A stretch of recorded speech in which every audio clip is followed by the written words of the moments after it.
Vieira has more sustained this pressure from Arsenal. Flamini. And offside. Bergkamp it is. And then he tangled with Sylvestre. And had a disagreement with Carroll. Oh! And there's a red card for a headbutt in the middle of all that. Graham Poll spotted why Ljungberg had gone down, whilst everybody else was looking elsewhere in the penalty area, and Mikael Sylvestre goes for the headbutt on Ljungberg. Well, it started off with a push and a trip on Bergkamp. You'll see the two players here in the screen. There's a little swing from Bergkamp. When the ball eventually comes, we just watch the play there. There's a push from Sylvestre. Ljungberg gets involved. As he walks over right in front of the referee, Mikael Sylvestre throws ahead. Absolute stupidity right under the nose of the referee. Sylvestre throws his head forward, Ljungberg goes down. Manchester United have a player sent off. But now Manchester United have to defend this lead for more than 20 minutes with only 10 men. We get a chance to see Sylvestre just to the left of your screen, and you'll see as Ljungberg runs to confront him, he throws his head in his face. You cannot do this at this level of football. Referee's right on the spot, as he's been all game. Straight red card. Cole, Vieira, Reyes, and Reyes with a good ball to Ashley Cole, and Bergkamp, and then Ljungberg fell invitingly for the goalkeeper. Well, he won't need invitations, Ashley Cole. Lovely interplay down the left-hand side, gets himself clear. When he lays it to Bergkamp, it's probably his first missed kick of the game.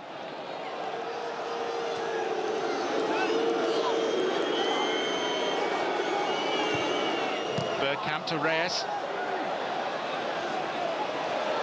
Vieira. Henry.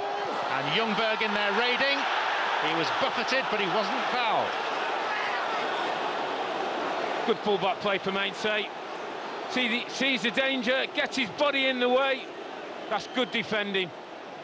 Shut the door on Ljungberg before he had any chance of a sighted goal. Henry works the angle and shoots well wide.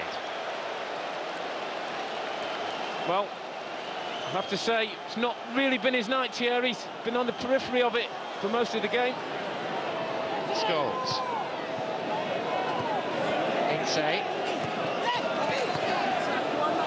Beyond Fabregas. He's up against Hoyt now. Saha. Scholes.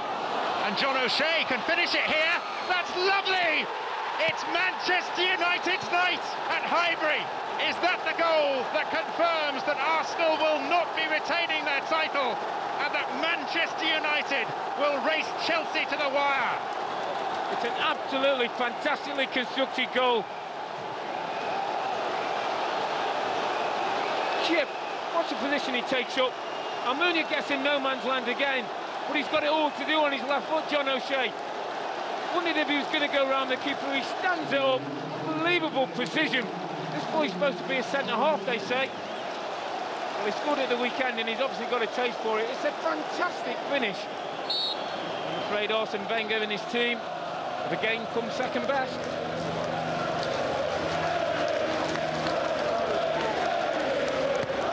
Bergkamp. Nice shape on the cross, and West Brown's there, stationed at the near post to meet it.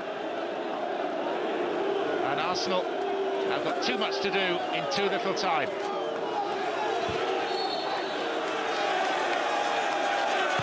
Pires. Vieira nearly crept in. Scholes was on the line to hook it away. Referee blows the whistle. It is Manchester United's night at the home of the champions. The most brief of handshakes between the two managers, and Manchester United complete a league double over Arsenal for the first time in 8 years. A tumultuous occasion ends 4-2 in the favour of Manchester United over Arsenal.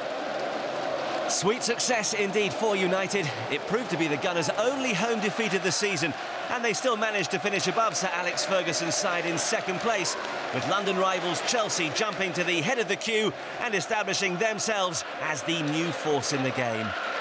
United did at least have the consolation of taking 6 points off the Gunners, A mixture of youth and experience was starting to gel. It took another year to bed down properly, but further glory was beckoning.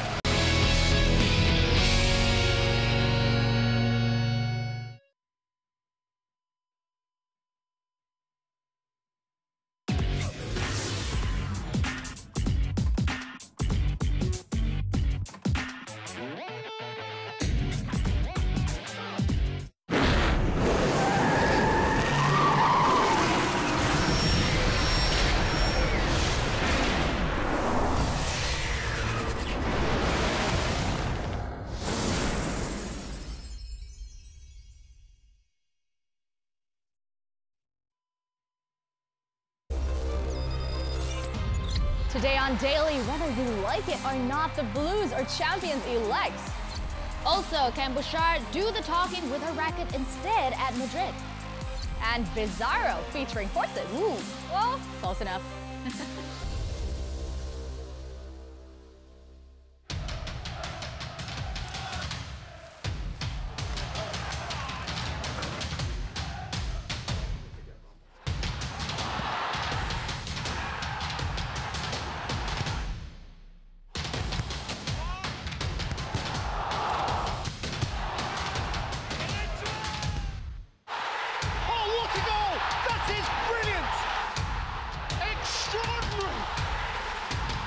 Perfection on a football pitch. An astonishing strike. Deep into injury time.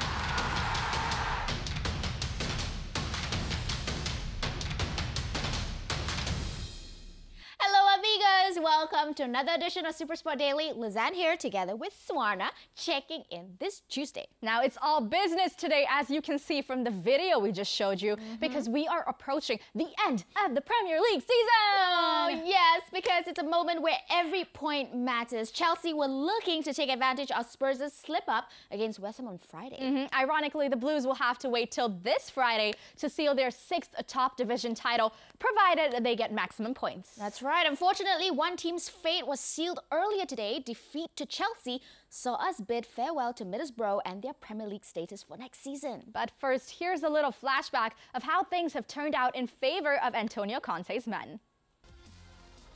The Olympic Stadium was the place to be on Friday. Only maximum points would keep Spurs' title fight alive. But a solitary goal by Manuel Lanzini was enough to see off Tottenham in another London derby against West Ham. The result meant that the Lily Whites would be 7 points away from Chelsea should the Blues beat Borough.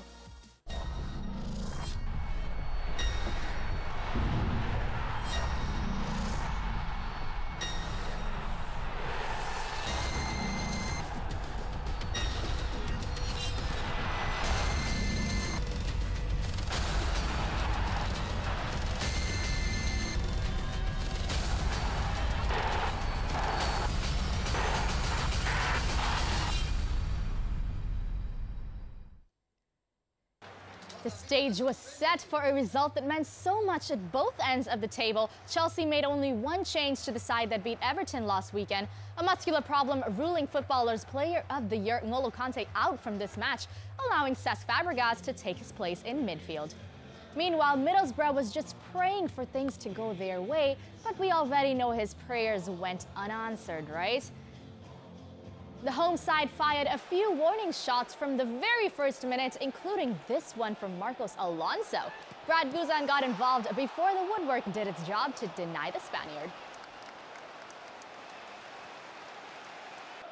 Minutes later, the Blues came close again. Eden Hazard this time couldn't find Diego Costa with the cross.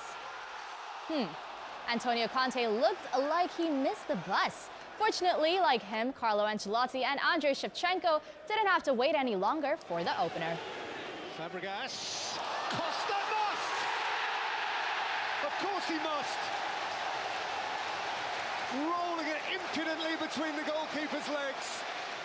Costa with his 20th in the league. Let's also keep count of the number of times Guzan was nutmegged, just because I feel like it. Borough chairman Steve Gibson here getting ready for life in the championship already.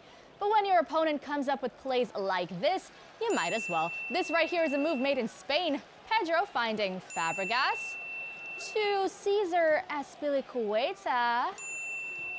before playing in Alonso for the finish. It was adios amigos, baby. That's also his 6th Premier League goal of the campaign and another addition to Guzan's nutmeg count. Again, just because I feel like it. Poor guy, right? The count didn't stop there, though. Yeah, there was more. Hazard left leg bitter behind. And Clayton, Luis, Fabregas, Matic! Closing in, closing in. This week or next, it matters little. It's going to be Chelsea. It's the Nadia Nash. It's 3-0. I think now, yeah, there is the pressure, but now is a good pressure, a pressure that this pressure must bring in our heart excitement, and because the target is very close, and we must have enthusiasm. We'll decide to take this target, because I repeat, my players are deserving to win the league. With that result, the champions-elect would have used the least number of players and made the least amount of changes to their starting 11. Compare this to what previous winning managers Carlo Ancelotti and the special one Jose Mourinho did. There was also some sad news for Borough after that result, and we're not referring to their relegation to the championship. The team bus was involved in an accident en route to Stamford Bridge. A lot of mean football fans thought that the incident kind of summed up their first season back in top flight. But Borough fans could probably find comfort in the fact that it wasn't their first time anyway. It's actually the 4th in the Premier League era. No team has been relegated more times, but they are tied with Norwich City, Crystal Palace and Sunderland, who have made the return trips 4 times. Now, who said the number 4 refers to a trophy? Here's Steve Agnew's take on the whole thing minutes after his team's relegation was confirmed. Yeah, I mean, everybody's devastated. We've worked so hard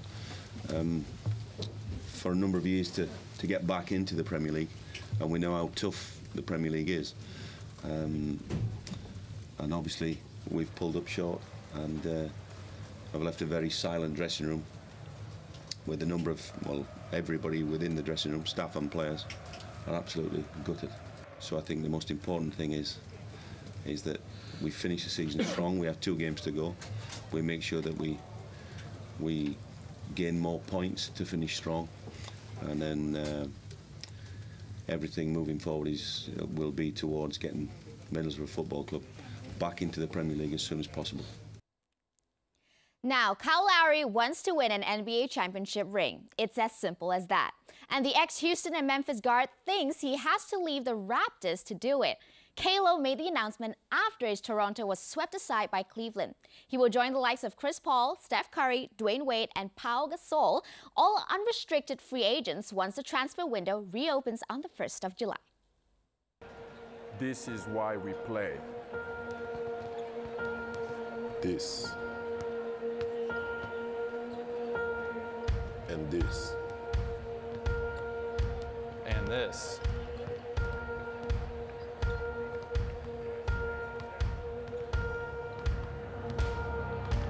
This is why.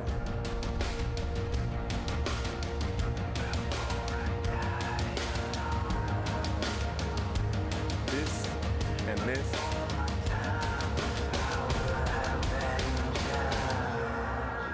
This is why we play.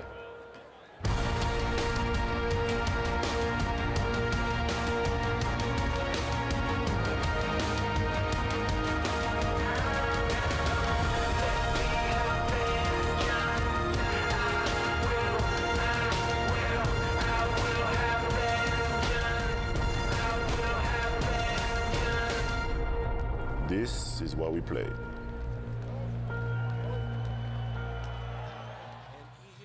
Meanwhile, Golden State knew Game 4 of the Western Conference semis belonged to them, even before full-time. How? When that man got himself a triple-double. It was Draymond Green's first of this playoffs. He'd already recorded 2 double-doubles prior to this. Green would finish this game with 17 points on the night, adding 10 rebounds and 11 helpers along the way. His 11th dime found Klay Thompson with 5 minutes on the clock in the fourth quarter. The Warriors have now won 22 straight games when Green finishes with a triple-double. Draymond Green gets a triple-double, but it's the way they play. We wish we could show you all 22 of those results, but you'll just have to be content with the last 10 instead. And when he was asked if the Warriors' dominance kind of made the series boring, this is how Dre responded. Blah, blah, blah, blah, blah, blah, blah, blah. I mean, that's not boring. This team continued to fight. You know, I think the way this team was fought, you know, throughout this entire series, I think it was good basketball. You know, they continued to execute their offense. They continued to compete on the defensive end. That was just my opinion. I don't expect everybody's opinion to be the same as mine. I think Cleveland's been playing great basketball. You know, you watch them, it's been amazing.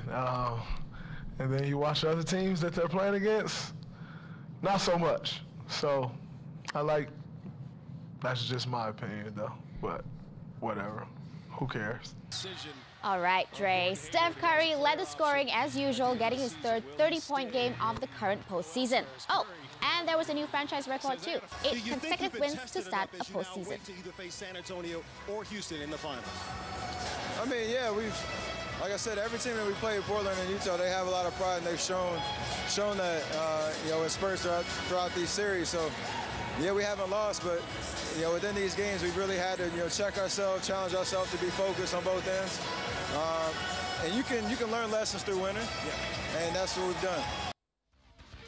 And strap yourselves in for what is the conclusion of the Texan Derby NBA playoff style. Game 5 between San Antonio and Houston will be live on Wednesday from 8 a.m. The winner from that series can seal the deal in Game 6, that's Friday, live from Houston, also from 8 a.m., only on SuperSport 4.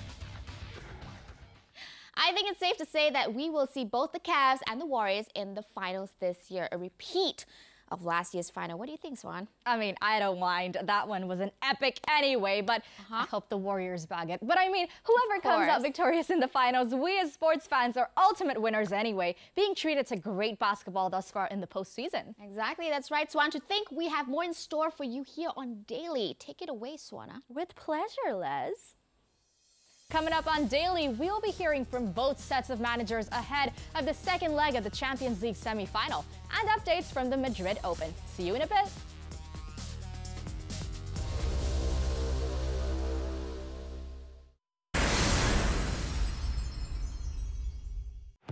Oh, what a superb run.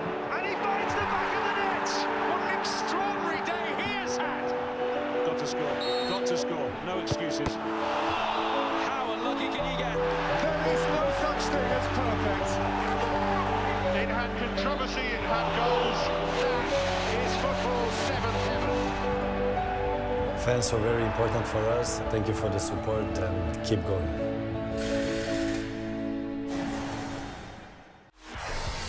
This broadcast of the Premier League is brought to you by Brickfields Asia College, the fastest and smartest way. MyEG, your e-government service provider. And Wanda Coffee. Try the new Wanda Extra Presso.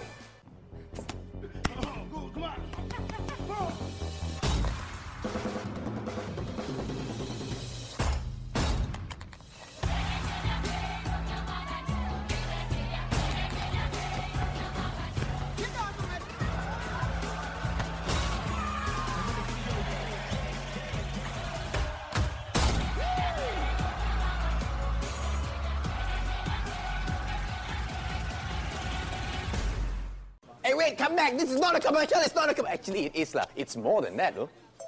As a consumer, we always want extra perks for everything we buy. Waterproof one on this phone. Wow, slow-mo shot. Oh, you guys are serious about a demo. In most loyalty programs, when you purchase something, they reward you with either cash or points. But at Sen Heng, for every item you purchase, you get both cash and points. Double rewards. Shock, right? Oh, yo, it's the Samsung SUHD Curve TV. Hey, this TV waterproof one, ah?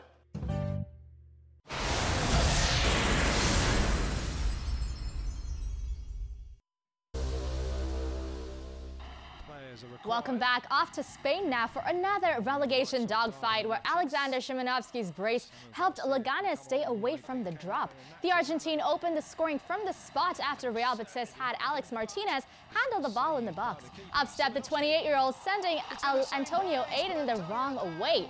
Betis only attempted to come back after finding themselves trailing by 2 goals.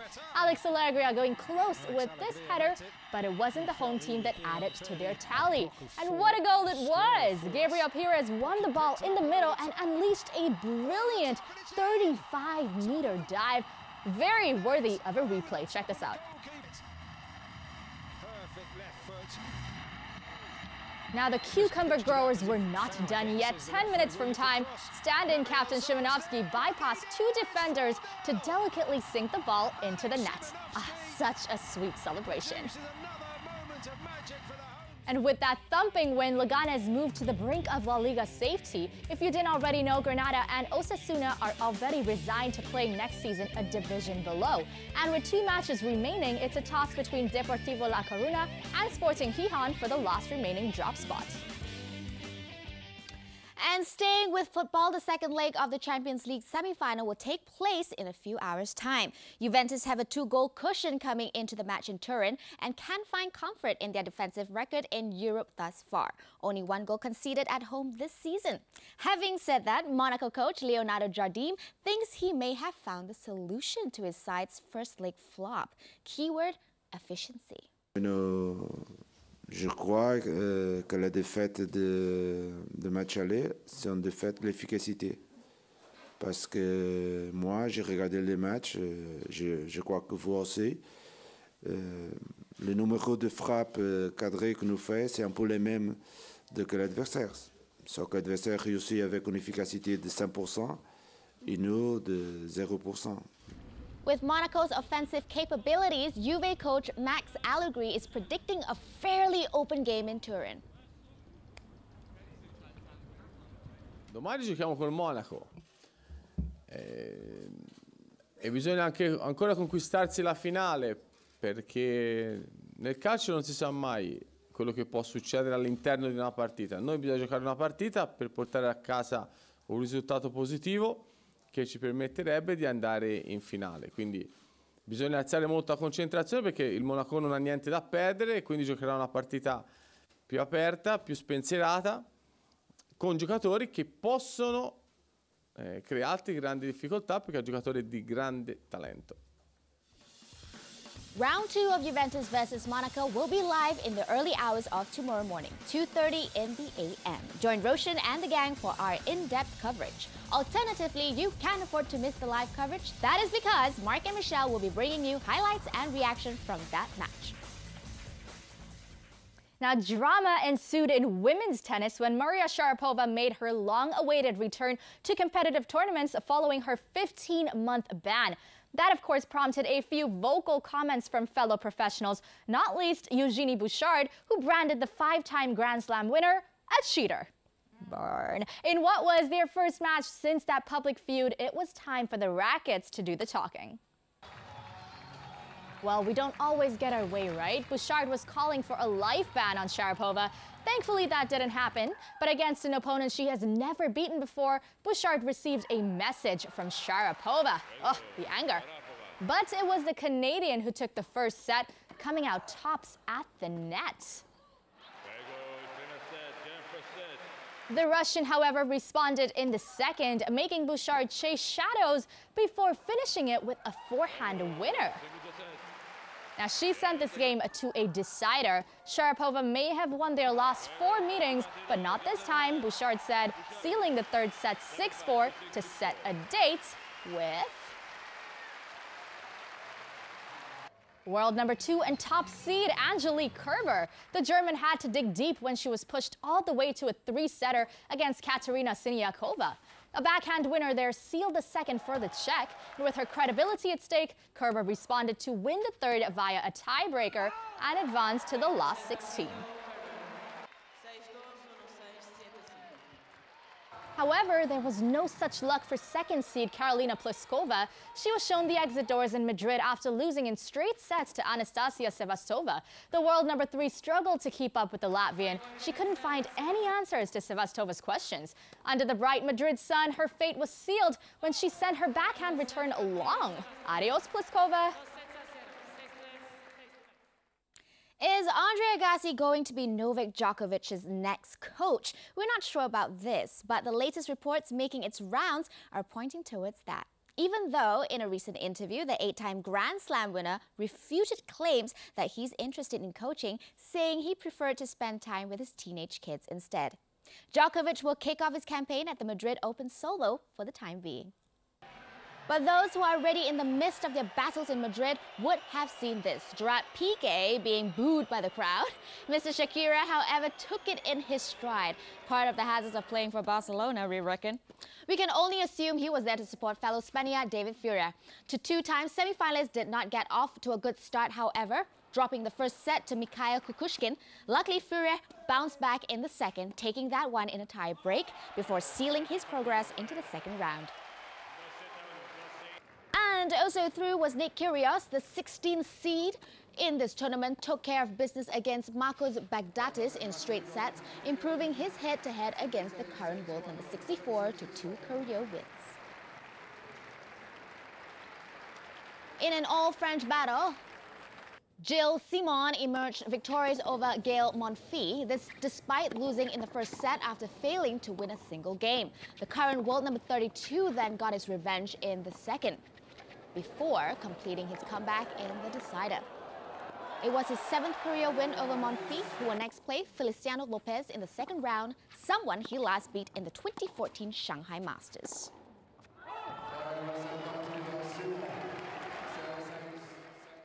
Now, there were hits and misses at the Madrid Open, but can we say the same for what we are about to show you now? Well, it's almost time for our favorite Tuesday segment. The one we just introduced 3 months ago has since become a mainstay on Tuesday. We are talking about the weird, wacky, weird. You said weird twice, Les, but that's exactly how we describe this segment. We're talking about Bizarro! 1 week on, and horses are still too mainstream on Bizarro. Find out why next.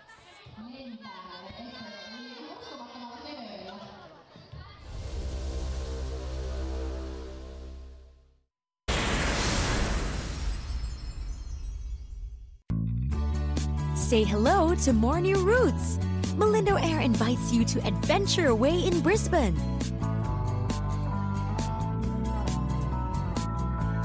Wander into the seaport city of Yangon.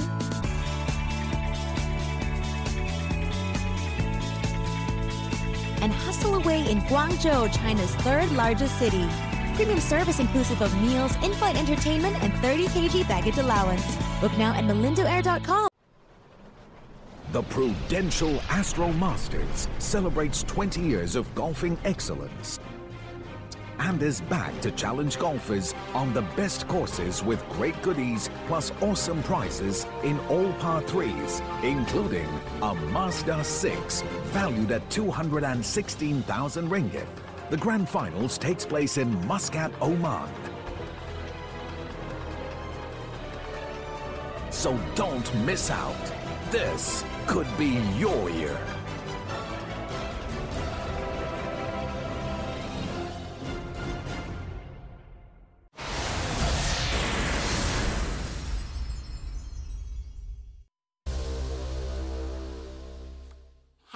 Welcome back on Daily. Now it's time for our routine segment on Tuesday. You know, the one we've all grown to love. Exactly. We're talking about Bizarro. Think weird sports, bizarre even, and put all of them in one can. That's how this idea came about. That's right. Whether you are a fan of alternative sports or not, you can find some cool topics to talk to your friends about or during your first date. Bizarro? For a first date? Yeah, why not? If it's a blind date, it's acceptable, I think. Even more so, you leave a good impression. Good impression. Okay, you know what? I'll be out of there if my date brought up chess boxing, tuna tossing, or pony racing. Really? Well, chill, Swarna. Now, I did mention blind date, didn't I? Okay, have an open mind. Speaking of blind, here's our first story of the week.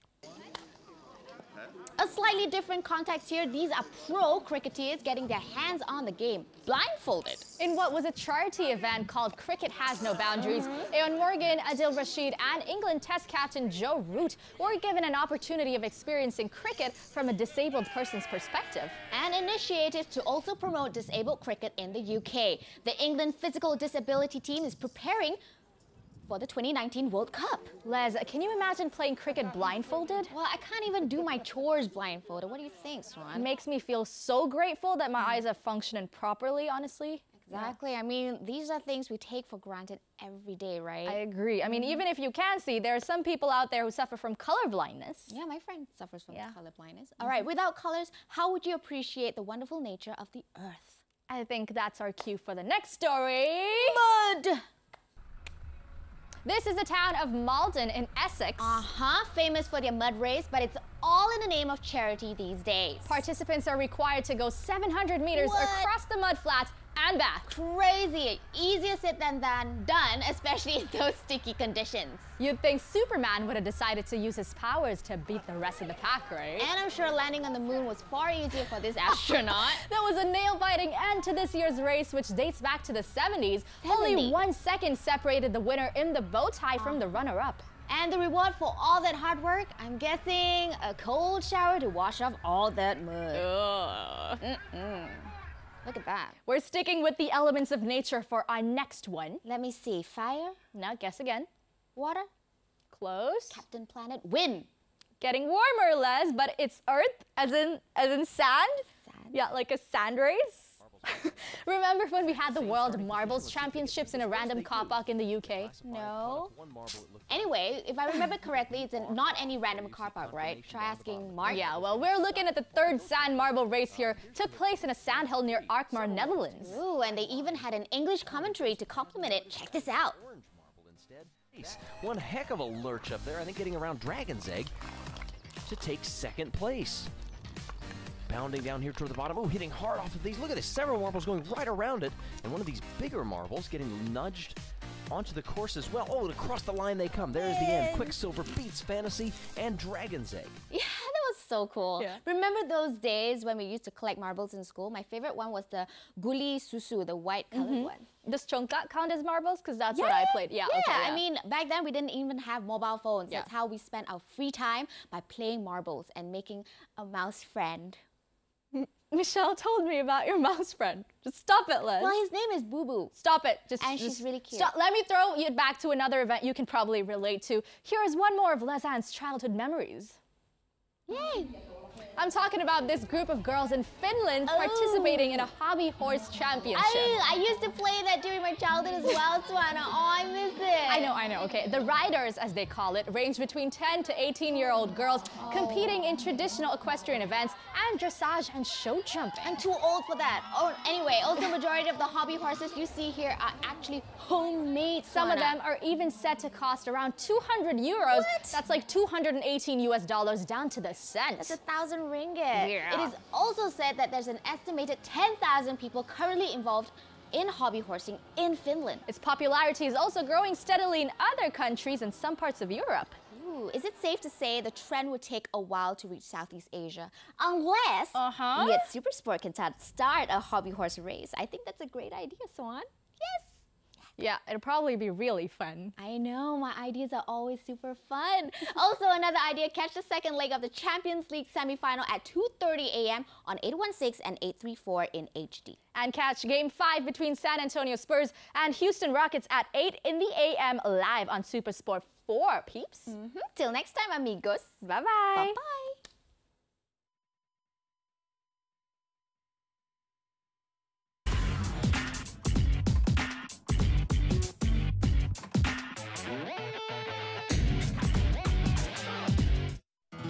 Madrid, Spain's royal city of art, history, and culture, brings back a stroke of the magic.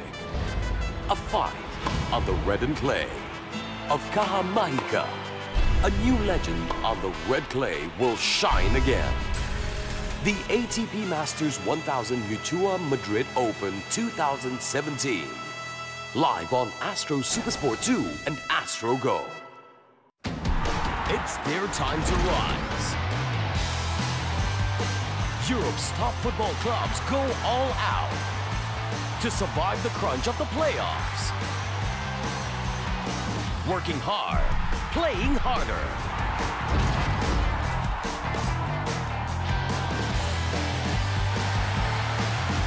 The UEFA Europa League, live on Astro Supersport channels.